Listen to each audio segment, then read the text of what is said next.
Assalamualaikum warahmatullahi wabarakatuh. Halo Bapak Ibu guru hebat, semoga Bapak Ibu selalu berbahagia ya di lingkungan tugasnya masing-masing. Perkenankanlah, dalam kesempatan kali ini saya akan menyampaikan koneksi antar materi, kesimpulan dan refleksi modul 1.1, yaitu kesimpulan dan refleksi pemikiran Ki Hajar Dewantara.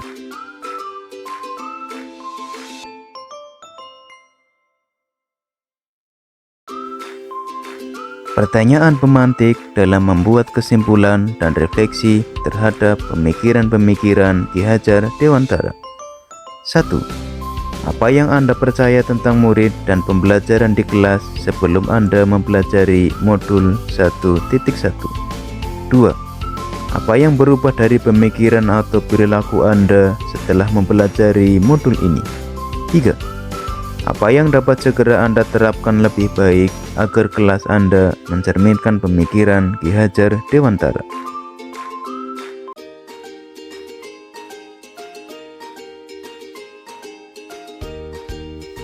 Pertanyaan pemantik yang pertama, apa yang Anda percaya tentang murid dan pembelajaran di kelas sebelum Anda mempelajari modul 1.1? Yang saya percaya tentang murid, yang pertama, murid hanya menjadi pendengar karena pembelajaran berpusat pada guru atau teacher center. Yang kedua, guru hanya fokus pada penilaian dan ketercapaian materi.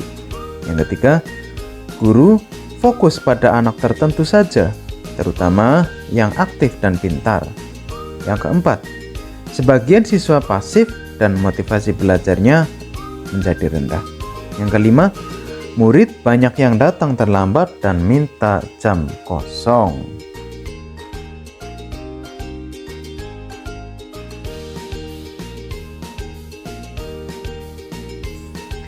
Berikut adalah gambaran suasana kelas sebelum saya mempelajari modul 1.1, di mana siswa hanya fokus materi dan cenderung kurang aktif atau pasif.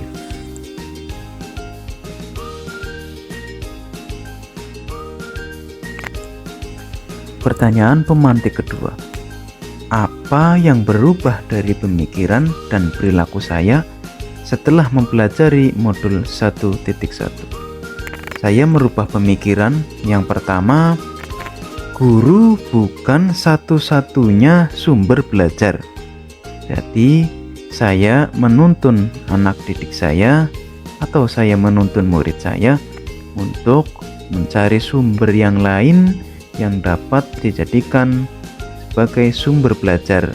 Di antaranya ada modul, ada buku, internet, ensiklopedia, perpustakaan, dan sebagainya. Itu adalah beberapa sumber belajar selain dari guru. Yang kedua, pembelajaran berpusat pada murid atau student center. Jadi ketika saya memberikan pembelajaran, saya berusaha untuk fokus pada murid saya. Selanjutnya, menghargai setiap karakteristik belajar anak. Setiap anak mempunyai karakteristik yang berbeda-beda. Jadi, saya harus memahami, menghayati, dan kenal betul setiap karakteristik agar setiap anak bisa mendapatkan kesempatan yang sama.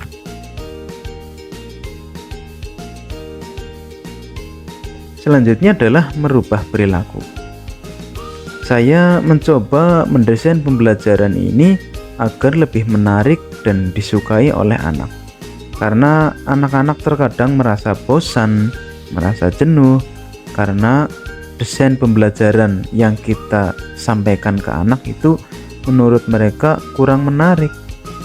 Ya, selanjutnya lebih berpihak kepada anak. Nah, disinilah peran serta kita agar lebih memihak kepada anak agar mereka yakin bahwa mereka itu ada di pihak kita, seperti itu, atau kita memastikan bahwa ada di pihak anak-anak. Selanjutnya, memberikan kebebasan pada anak untuk menyelesaikan tugasnya sesuai bakat, minat, dan kreativitasnya. Setiap anak itu memiliki bakat, minat, dan kreativitas yang berbeda-beda. Maka kita beri kesempatan untuk anak untuk menyelesaikan tugasnya sesuai dengan keinginannya, ya, agar mereka juga merasakan kebebasan. Kebebasan dalam hal ini bukan berarti bebas sebebas-bebasnya, tetapi tugas kita sebagai pamong atau tugas kita untuk menuntun agar mereka mencapai kebahagiaan.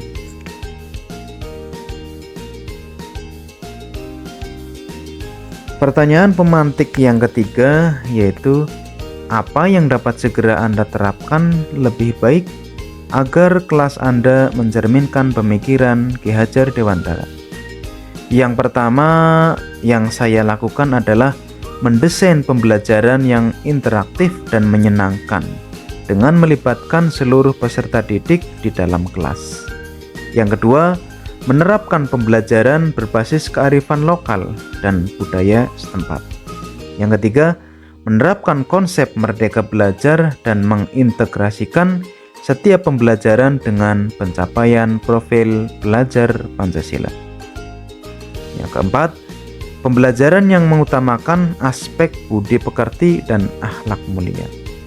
Yang kelima, menerapkan sistem among atau pendidikan yang menuntun, bukan menuntut.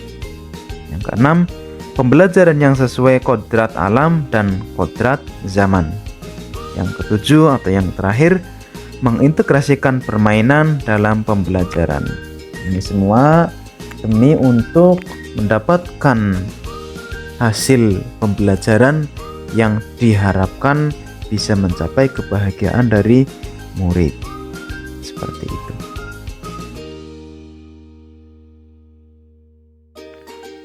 Sebagai penutup, dalam kesempatan kali ini saya akan menyampaikan kesimpulan bahwa yang pertama, pendidikan adalah menuntun anak sesuai dengan bakat dan minatnya. Yang kedua, pendidikan bukan hanya akademis saja, namun perlu penanaman budi pekerti yang baik. Yang ketiga, pendidikan sejatinya adalah berhamba kepada anak.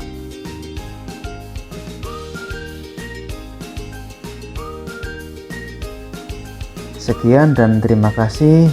Mudah-mudahan apa yang saya sampaikan pada kesempatan kali ini bermanfaat buat kita semua, khususnya buat saya pribadi sebagai calon guru penggerak angkatan 8. Mudah-mudahan kita selalu dalam lindungan Allah Subhanahu wa taala dan diberi kesehatan dalam menempuh pendidikan guru penggerak sampai akhir nanti. Ya.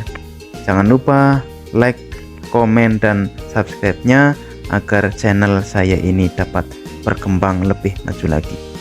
Salam guru penggerak, bergerak, tergerak, menggerakkan.